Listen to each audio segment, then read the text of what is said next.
공수처가 경호처에 대한 압박 수위를 높이고 있습니다. 수도권 형사 총동원령을 내리며 집행 저지에 가담하면 누구든 체포하겠다고 밝혔는데요. 체포 재집행이 임박했다는 전망이 나옵니다. 김성수 변호사와 관련 얘기 나눠보겠습니다. 어서 오십시오. 안녕하세요. 네. 자, 연장된 유효 기간 수사 지금 기밀이지만 설 연휴 전까지 3주가량 확보했다라고 하는 얘기가 나오고 있습니다. 자, 사실상 이제 공개 수사가 된 셈인데 영장 집행 시점 언제가 될 것으로 보입니까? 예, 여러 가지 가능성이 나올 수가 있을 것 같습니다. 지난번 같은 경우에는 이 체포영장의 기간 자체가 6일까지다라는 것이 알려지다 보니까는 아무래도 언제쯤 이제 들어갈 것이다라는 것이 예상이 가능한 부분이 있었지 않습니까? 네. 주말 같은 경우보다는 평일이 높다. 그리고 예의를 지켜서 이제 집행하겠다고 했기 때문에 야간보다는 주간일 것이다. 이런 이야기가 나왔던 부분인데 이번 같은 경우에는 이 영장 기간 자체를 이 공수처 측에서 알리지 않다 보니까는 아마 전략적으로 어느 정도의 기간인지를 알리지 않음으로써 언제 이제 그 집행 자체가 이루어질지를 예상하기 어렵게 하는 그런 부분이 있었던 것으로 보이고 예. 현재는 지금 야간 집행도 아마 영장에 영장이 야간 집행을 하기 위해서는 영장의 야간 집행 가능성이 이제 기재가 돼 있어야 되기 때문에 네. 아무래도 야간 집행도 기재가 되어 있을 가능성이 높아서 야간에 들어가는 것이 아니냐 이런 이야기도 나오다 보니까는 정말 이 3주 중에 언제 들어가도 이상한 것이 없다 이렇게 조금 볼 수 있는 상황인 것 같습니다. 예. 자, 물리적 충돌을 최대한 양측 다 피하려고 하고 있는데 지금 경찰 쪽에서는 체포 전략의 첫 번째 시나리오로 경호처의 수뇌부를 현행범 체포하는 방안에 무게를 좀 두고 있는 것 같아요. 실현 가능성이 있는 얘기일까요? 예, 아무래도 지금 공수처라든지 경찰 측에서는 이 물리적 충돌 가능성을 최대한 배제하는 것이 이제 원칙일 것이고 네. 그리고 물리적 충돌이 있다고 하더라도 어느 정도의 부상이 발생할 정도의 충돌이냐 이것이 굉장히 중요할 수가 있습니다. 그런데 지금 현재 경호처에서는 굉장히 강하게 막겠다라는 의사를 계속해서 보이고 있기 때문에 이런 부분을 일단은 불식시키기 위한 가장 쉬운 방법이라고 볼 수 있는 것은 예. 이 경호처의 수뇌부들이 체포가 된다든지 아니면 체포의 가능성이 굉장히 높아진다라고 한다면 이 경호처의 내부 기류도 변경될 수가 있는 거거든요. 그렇다 보니까 아무래도 이 경호처 간부라든지 수뇌부들에 대한 체포 자체를 아무래도 검토할 가능성이 높고 이를 위해서는 체포영장이라든지 이런 것의 발부를 검토할 가능성이 높지 않느냐 이런 이야기가 나오는 겁니다. 예. 자, 박종준 경호처장이 변호인을 선임했는데 잠시 뒤에 10시에 3차 소환 이제 시한이 다가오고 있습니다. 응할 가능성은 얼마나 된다고 보십니까? 예, 아무래도 개인적으로는 응할 가능성이 굉장히 낮다라고 보고 있습니다. 현재 이 경찰에서 이 사건 그 당시에 이제 집행 관련해서 사건이 발생했다라고 양측에서 주장을 하고 있지 않습니까? 양측 다 서로가 특수공무집행 방해죄라든지 이런 관련 혐의들이 있다라고 주장을 하고 있는데 경찰 측에서는 이와 관련해서 일단은 박 경호처장에 대해서 출석을 해달라고 요청을 한 겁니다. 이 특수공무집행 방해라든지 이런 부분 관련 조사를 해야 되기 때문에 출석을 해달라고 했었고 지금 1차, 2차 출석 통보가 있었는데 그때 당시에 1차 당시에는 지금 6일 전까지 너무 중요한 시간이기 때문에 그때는 출석할 수 없다 이렇게 이제 답변을 했었고 예. 그 이후에는 이제 지금 2차 출석 당시에는 그 2차 출석을 위해서 내가 변호인 선임을 해야 되는데 아직 선임을 하지 못했기 때문에 다시 한번 조금 기간을 달라라고 요청을 했던 겁니다. 그리고 이번에 3차가 오늘 오전 10시에 이제 출석 예정인데 네. 지금 현재 알려지고 있는 소식은 변호인을 선임했다는 소식까지는 나오는 겁니다. 네. 그런데 변호인이 지금 오늘이라든지 어제 이렇게 선임이 되었다라고 한다면 변호인도 출석 일정을 조율을 같이 해야 될 것이거든요. 그렇다 보면 아무래도 오늘은 출석 일정이 좀 맞춰지지 않을 가능성이 높을 것으로 보이고 변호인을 통해서 다시 한번 출석 일정의 조율이 있지 않을까 생각이 되는 부분이 있습니다. 그리고 예. 이 부분이 중요한 부분이 지금 체포영장의 발부를 아무래도 검토할 가능성이 높다라고 말씀을 드렸는데 체포영장 발부를 위해서는 출석에 불응하거나 출석에 불응할 우려가 있는 경우가 있지 않습니까? 그런데 출석 불응 우려라든지 이런 부분이 정당한 사유 없이 이루어졌어야 체포영장 발부가 되는 것인데 예. 변호인을 선임하고 변호인과 조율을 하는 과정에 있다라고 한다면 법원에서도 발부 여부에 대해서 고민을 다 할 수밖에 없기 때문에 이런 부분과 관련해서도 아무래도 변수가 생긴 상황이기 때문에 경찰에서도 이에 대해서 만약에 체포영장에 대한 감안을 하고 있는 상황이었다면 조금 더 전략 수정이 필요한 상황이 아닐까 생각이 듭니다. 예. 만약에 10시까지인데 그 출석을 한다면 긴급 체포될 가능성도 높은 상황이죠. 아무래도 경호처장 측 입장에서는 그 부분을 우려할 수밖에 없는 것 같습니다.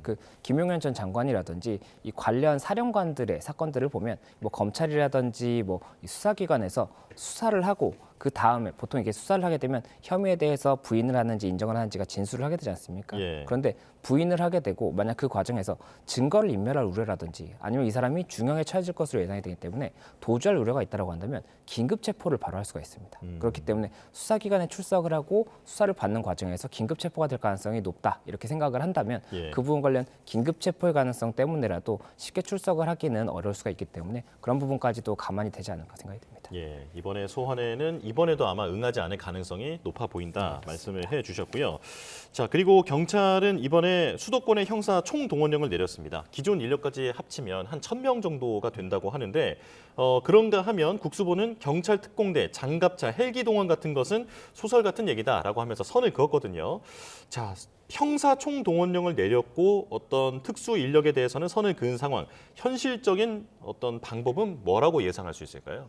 예, 일단은 형사총 동원령이라든지 뭐 협조 요청이 있었다라는 이야기고 이게 이제 경기권에 있는 형사들이 있지 않습니까? 네. 뭐 형사들이 이제 형사 뭐 반부패 수사대라든지 마약범죄 수사대 이런 현행범을 체포한다든지 이런 경험이 많은 사람들을 아무래도 투입하려는 것이 아니냐라는 이야기가 나오는 것이고 지금 여러 가지 시나리오 중에 또 한 가지는 그 지난번 같은 경우에는 한 200여 명의 경호처 직원들이 이렇게 스크럽을 짜서 각자 이렇게 팔짱을 끼고 못 움직이게 함으로써 막았다는 그런 사실이 있었기 때문에 예. 이 부분 관련 만약에라도 이 수뇌부에 대한 체포가 현실적으로 어렵다라고 한다면 그 현장에서 스크럽을 하고 있는 경호처 직원들을 한 명 한 명씩 현행범으로 체포해서 현장을 이탈시키는 방법도 검토를 할 수는 있을 것이거든요. 예. 물론 양측 다 이제 서로가 불법적이다라고 주장을 하고 있지만 그렇기 때문에 그런 부분이 만약에 있다라고 한다면 그것을 위해서는 현행범 체포의 경력이 많고 또 노하우가 많은 사람이 결국에는 이 체포 자체를 잘할 가능성이 높기 때문에 그런 부분을 감안해서 일단은 협조 공문을 보낸 것이 아니냐 이런 이야기가 나오는 것이고 예. 다만 지금 현재 이 협조 요청 관련해서 언제 뭐 어느 날 출동을 해달라라든지 이런 부분이 명시된 것은 아닌 걸로 알고 있기 때문에 네. 결국에는 이 부분에 대해서도 가능성이 있기 때문에 어떤 뭐 이런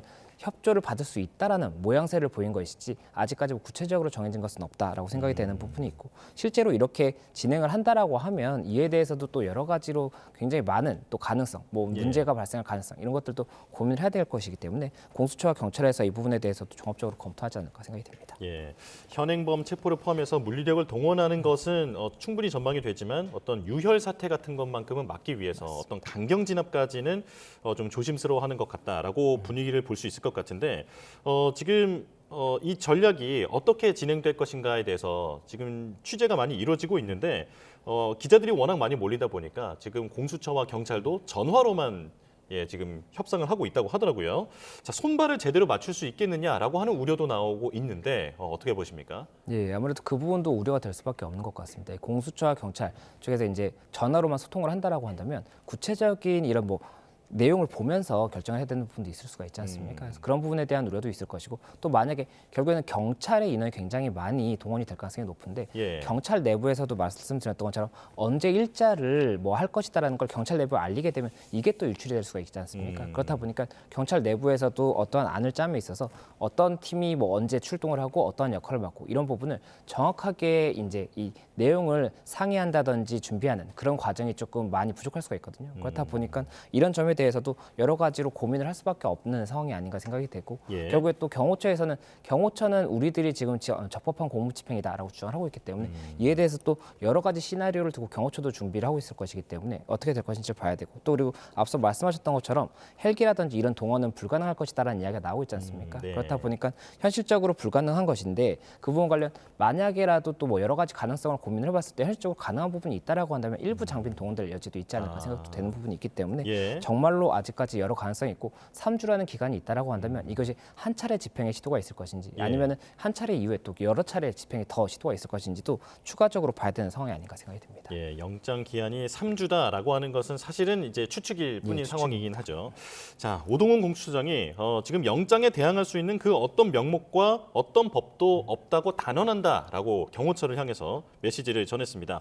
자, 그리고 불소추 특권이 있는 불체포 특권이 있는 현역 국회의원도 영장 집행을 방해하게 되면 현행법으로 체포할 수 있다라고 밝혔죠. 예, 일단은 이 국회와의 질의응답 과정에서 이 공수처장이 그런 이야기를 한 겁니다. 이 부분 관련 영장은 적법한 영장 집행이기 때문에 이 부분을 이제 방해하는 것 자체가 그 불법 공무집행 방해다라고 주장을 했던 그런 네. 부분에 대해서 추가적으로 다시 한번 이야기를 한 것이다라고 볼 수가 있는 부분이 있었고 그리고 추가적인 쟁점이 되는 것이 이 만약에 집행 과정에 현역 국회의원들이 앞에서 스크럽을 짜고 막게 되면 어떻게 되는 것이냐에 대한 부분이 있었습니다. 예. 이와 관련해서 헌법 44조 1항을 보면 이 국회의원의 경우에는 현행범인 경우를 제외하고는 회기 중에 체포되지 않는다라는 것이거든요. 그렇다 보니까 만약이라도 이 부분이 공무집행 방해 혐의에 해당한다고 한다면 현행범으로서 국회의원도 체포할 수 있다라고 굉장히 강경한 태도를 보이면서 이 부분 관련해서도 일단 이렇게 공수처에서는 국회의원에 대해서까지도 이 정도의 입장을 보이고 있다는 것을 보인 겁니다. 예.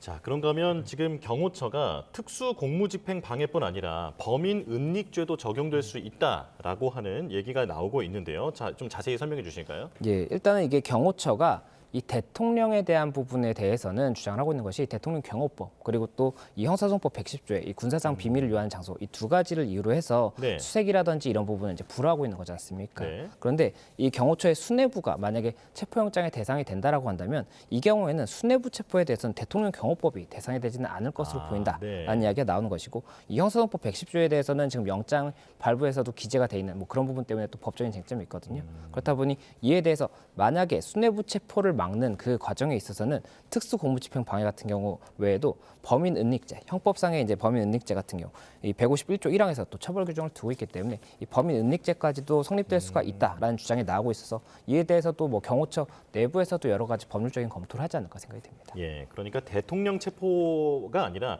대통령 수뇌부에 대한 체포에 나서는 것을 저지할 경우에 이것 역시 특수 공무집행 방해 그리고 범인 은닉죄가 적용될 수 있다. 네라고 말씀을 해주셨고요.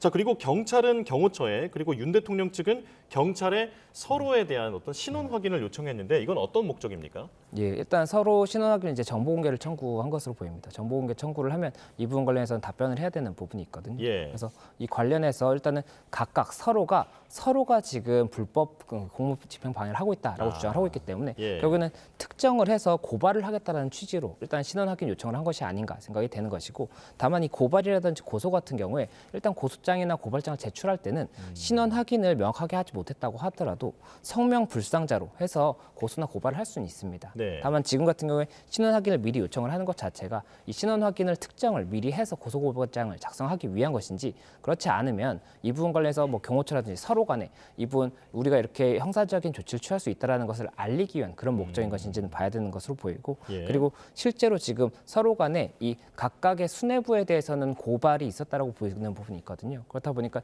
이 수뇌부 외에 다른 참가 인원들에 대해서 서로 간에 어느 정도의 사기 저하를 목적으로 한 것이 아닌가 이런 이야기가 나오는 것 같습니다. 예.